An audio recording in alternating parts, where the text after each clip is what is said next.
African Union Special Envoy on Infrastructure, Raila Odinga, has dived into Jubilee party politics. On today's show, we're going to analyze that one thoroughly. Because I believe it is even more evidence on the table that something is cooking between ODM and Jubilee. And this something cooking is big. Because there's one unwritten rule in politics. You never, ever, dive into the internal affairs of another political party. Even indirectly. Which is what Raila Odinga did recently. Anyway, we shall come to that. And we shall even look at it from a man's perspective and from a lady's perspective. I don't think I need to remind you that the way a man's brain works worldwide and the way a woman's brain works, especially a Kenyan woman's brain, are very different. As different as two very different Kenyan dishes, githeri na ugali. Oh yes, we shall come to that, and I'm sure that will be super fascinating. But first, I want to talk about another Kenyan, Dr. David Ndii, a Kenyan who should be of much greater interest. People should be listening to him more than they are currently, whatever their political inclination. Because I'm well aware there are those Kenyans who never want to forget that David Ndii in the last general elections was a NASA strategist. Please put that out of your mind currently. Because what we're faced with is an emergency. Anyway, why should we be listening to David Ndii so much? Very simple answer to that question.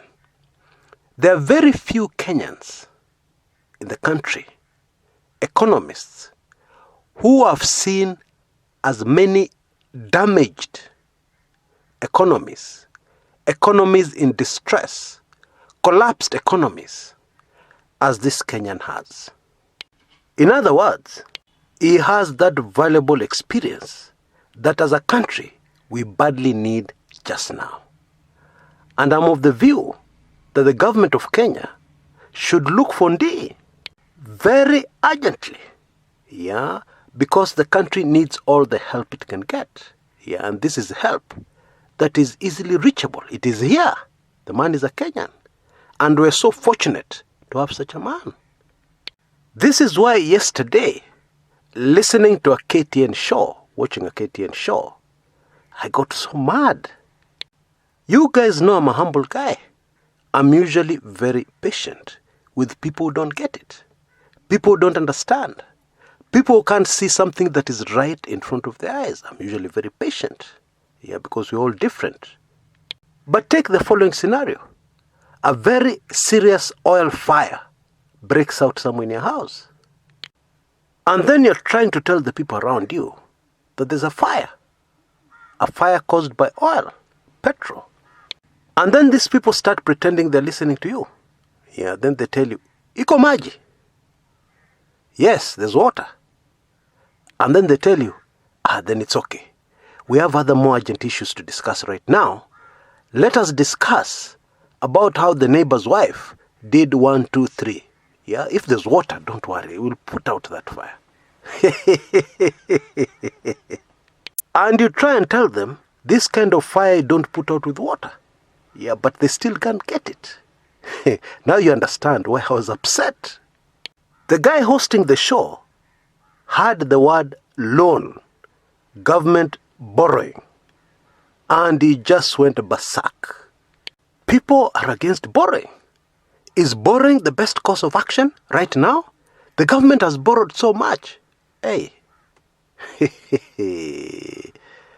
First of all, the government is in trouble, right? Secondly, because the government is in trouble, wapende wasipende, they need to borrow. There is no other option. Number 3, if he had listened carefully to Dr. David Ndii, he said that the government is going to borrow anyway. So out of the money they're borrowing, instead of putting that money here, put it here, because this is an unprecedented situation. He said that loud and clear, in plain English. But this man is still stuck, borrowing. The government borrowing. Anyway, the big problem we have here, and which I want to draw your attention to, because I think many people are missing the point, is that what we are facing is unprecedented. Unajua kizungu ilikuja na meli. I understand that. But what we are saying is that this thing has never, ever happened before. And therefore, things are not normal. Oil fire in a residence, that's not normal. Therefore, you don't ask, iko maji? Ndio, sawa. How? Are you out of your mind? Now, because I'm a very busy person, and I'm not saying that to sound important, what happens is that I try and do so many jobs, I have no choice. Because if I was a well-financed organization, I would employ people. You do this, you do that. But then because of the circumstances, I have to wear so many hats. I have to operate in a juakali way. Keeping so many balls in there at the same time. So that's why I'm busy. So because I'm busy, I couldn't take this thing live. So I had to watch a recorded version on YouTube. And so when I finally got to it, it was late. Early hours of the morning. And Ndii said something. And I paused the show. And I took a deep breath. I went to look for water to drink. I'm laughing because that's just me. But this is serious. And I paced up and down the room. Then I sat down. I shook my head. I said so many yes. And then I paced again and I sat down. And I said to myself, God Almighty, have mercy. We're in much more serious trouble than I ever imagined. This is what Ndii said. By the end of this month, the month of April, according to his very conservative estimation, best case scenario, there'll be 1.5 million Kenyans living in Nairobi who will wake up without a single cent in their pocket. Just stop and digest that for a minute. These are people who their salary, the last salary they received, has run out. These are not Kibera slum people. They are not Mathare or Mukuru kwa Njenga, Mukuru kwa Nganga people. No. And please, let us not even go there. Because I don't want to cause panic. Now, let's think about it a little more deeply. Some of these people, in fact, most of these people, have families. They have children to feed. Let's not even talk about the extended families, because we Africans have huge hearts and we have huge families to support their people up country, etc., etc.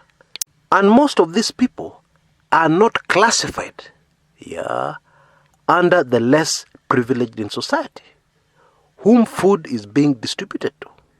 Well, the truth is an attempt is being made to distribute food to these people. And when you use the word attempt, it means that the best efforts of the government will not be foolproof. This food will not get to everybody who needs it, amongst the less privileged. So, what do these 1.5 million people do? How will they get food? The place where they were working has been shut down. People are told to go home. Now, what Ndii was saying, and very few people were understanding, is that yes, there's something called a stimulus package, which the government is executing. But it is based on an economy that is still working. It is based on a situation where people are still actively involved in economic activity. They're going out. There's no social distancing. They're working. The way people are working in a normal way in neighboring Tanzania. But hey, that is not the situation in Kenya. People are not working. Therefore, the usual economic tools to keep an economy from collapsing, to jumpstart economic activity, cannot be used in this instance. And one cannot expect it to work in this situation. It is like trying to use petrol in a diesel engine. Si ni petroli, si ni mafuta, si ni gari, ndio, weka ndani itafanya. Si ni gari, lakini ni diesel, hapana, si ni gari. And these 1.5 million people are paying rent. So, since they can't afford food, they don't have a single cent in their pocket. Obviously, paying rent, don't even go there. You know, we started predicting on this channel in 2018 a coming economic depression, unprecedented on our shows. And at around that time, I started studying very seriously what happened during the Great Depression in the United States. You can click on the link on the top right-hand corner of your screens right now to go to a video playlist I've prepared that will give you some of that information. Yeah, it is the kind of life, I'm afraid, you should now start preparing for in Kenya. Yeah, and indeed in many parts of the world. Now, one of the things that happened during the American Great Depression is that you'd find a house, which is meant for only one family, being shared by very many families, so that together, somehow, they could afford to pay the rent, pooling their resources and their efforts together.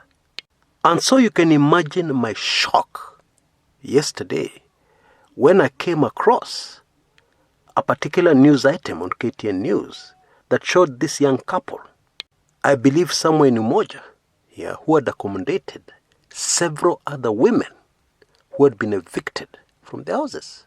And some of these women, of course, had children. Single mother families. Folks, we are not predicting what is coming. It is already here. Yeah.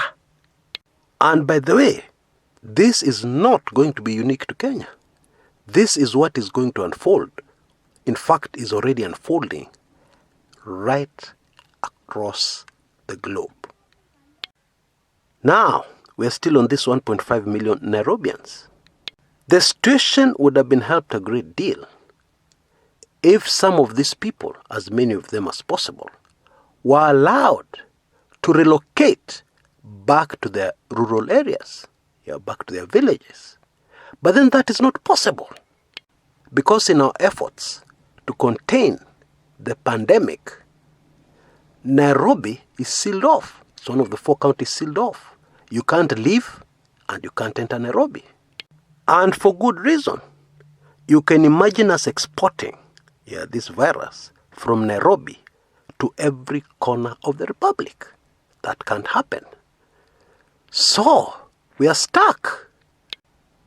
Now, I don't want to spoil your mood by detailing to you the consequences of having a large percentage of your population in the city hungry and desperate. And we have not even gone to the low-income, most vulnerable group. Because this 1.5 million we agreed are not in that group. And so let's move to another category. Further up the food chain. There are thousands who are very prosperous business people. And for example, just before this crisis started, they had imported a large consignment of vehicles, for example. They had used their own finances, and they had also borrowed to import a really large consignment, knowing full well that it was going to bring them good profit and keep their companies, their businesses, and their households running for the next year or so, just from that single consignment. Now, maybe that consignment is in the country, of 50 or 100 vehicles or whatever. What happens next? Who will buy those vehicles? People are not working. There's no economic activity. Those people, to cut a long story short, are finished. Kwisha maneno. Just a handful of weeks ago, they were well-to-do. Now, they're not only poor, they're in serious debt. Indeed, you can say that they are worse off than the Mukuru Kwanganga, the Madare, and the Kibra crowd. In that those people living in slum areas are poor, but they don't have debt. Now, these previously prosperous people are now poor, and they're also in debt. God Almighty have mercy. And remember, this is a very important category of the economy, because these people had employed people. There were people making tea in the office, there were salesmen and sales ladies selling the vehicles, etc., accountants and so on. I think if I stop there, you have already gotten the full picture of what we're facing. Because even if unprecedented is a strong word, and English ilikuja na meli, it is possible that this word can deceive you. After all, somebody scores 4 goals in one match, and the commentator says, this is unprecedented in a final like this for one person. To score 4 goals in 2 minutes, that is unprecedented. In other words, we're used to the word. So it is very easy for you to mistake. It is very easy for you to take it lightly. When an economist, like David Ndii, Dr. David Ndii, says that we are where we have never been before. Unprecedented. And now you will understand me, because I've said this before. But I believe now you'll understand me when I say that we have a much, much more serious crisis on our hands than the COVID-19 virus. And it is great to have those daily briefings. But maybe we need another daily briefing on how people are going to survive this. And in this latter case, we don't need testing kits to be able to predict that this other crisis will end up causing much more devastation by far than the pandemic, as serious as the pandemic may be. Many lives will be lost. That is obvious. We also have in our hands, as I discussed in yesterday's video, a very serious, unprecedented political problem in Africa, because people are idle and they're hungry. An extremely deadly combination for any government to face. And that is why, going back to the issue we started with, Raila Odinga interfering with the affairs of the Jubilee party, a woman, a Kenyan woman, will look at that political analysis that I'm about to do very differently, like Githeri and Ugali. Now, experts tell us the brain of a man has many different separate compartments. He puts everything into compartments, and one compartment should not touch another. While a woman, the brain is a box, one box, full of very many wires, some interlinked, some not, each joining the other, etc., etc. And all of them are being driven by something called emotion. So, for simplicity's sake, the brain of a Kenyan man is ugali. The brain of a woman is githeri, maize and beans. Many men will get very excited. Oh, political analysis. Oh, thank you, Chris. This is politics. Because they can be able to shut out everything else and focus on their favorite, essential service, Kenyan politics. A woman, on the other hand, will say, Chris, are you out of your mind? After what you have just said, you want us to focus on Kenyan politics? Yeah? Something so insignificant, something so useless, when we're faced with such a major problem in our country and indeed in the entire globe? Well, let us do it anyway. Yeah, because in any case, it is linked. Yeah, and as I've said before, it is linked in this way. The political class have already seen the major political problem ahead. At least some of them have. I'm suspecting Tanga bado kidogo. Because the truth of the matter is that the political class are about to face an electorate, voters, that they have never faced before. Because hunger does not know tribe, and they thrived on tribe. And these voters, they are humans, and human nature is such that you need to look for somebody to blame ASAP. And the politicians are sitting ducks to take the blame. That horror movie is unfolding shortly for politicians. And some smart ones have already realized. And that is why everybody is talking about a merger between ODM and the Jubilee ruling party, which, as I've said before, in my view, will not be enough.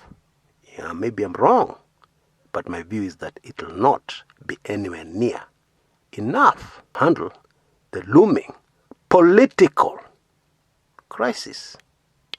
Now, all Raila Odinga said is that the problems within the Jubilee party are simply caused by those people who are against the handshake he had with Uhuru Kenyatta in March 2018. And Raila said, these people have always been against the handshake. They are for partisan politics, which is absolutely true. But Raila broke the golden rule of politics. You never, ever interfere or even comment about the issues in another political party. And Raila is a very experienced politician.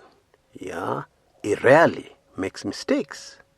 So this leads me to conclude that in Raila's mind, already there's only one political party.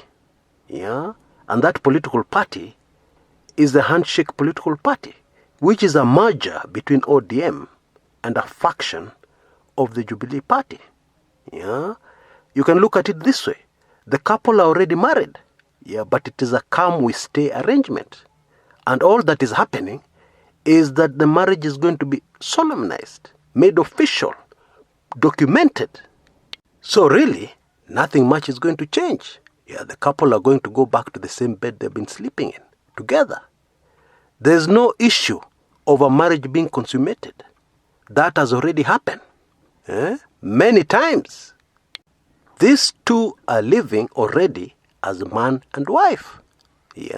So this thing of going to church and to repeat a few words is just a small issue, insignificant as far as changing anything in their current arrangements. Because for all intents and purposes, they're already married. ODM has already merged with a faction of Jubilee. So it shouldn't even be big news. Indeed, when people go to solemnize marriages in churches, I hear people saying, wanaenda kuweka kiraka. Wanaenda kuweka kiraka kwa ndoa yao. Meaning that the marriage is already there.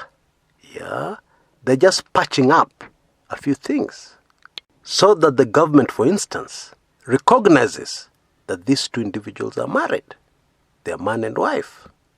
But the truth is, as far as the ordinary Kenyan is concerned, there are still two very different political parties. One is called ODM and the other one is called Jubilee, which seems to be having problems within it. So you tell ordinary Kenyans that Jubilee is going to merge with ODM. They say, what? Are you serious, Chris? Is it true? No. Are you sure this is not fake news? Etc. etc. But I foresee a big problem. There's the assumption that a man called Raila Odinga still holds sway with the Kenyan public. There's an assumption that most of Kenya is still firmly behind Raila Odinga.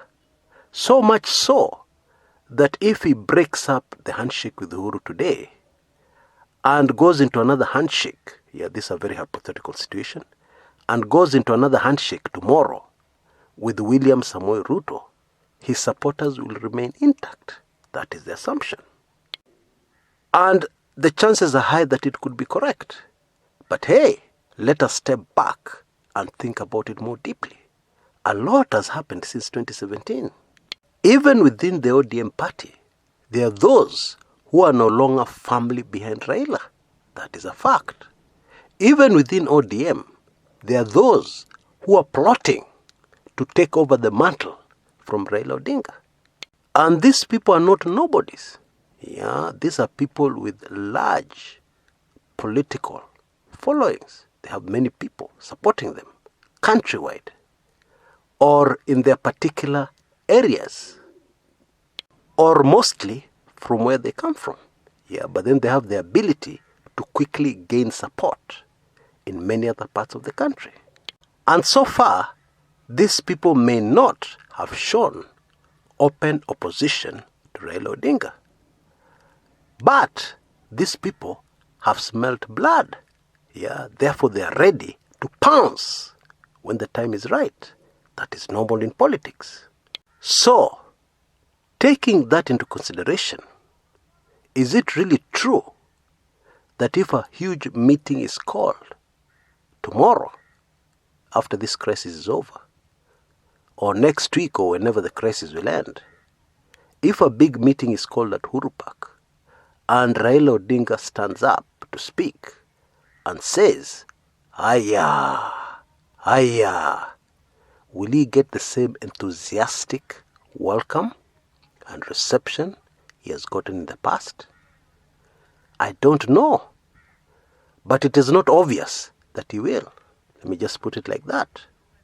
And the truth is, if people are still hungry and anxious and hopeless as they are now and as they will become in the coming weeks,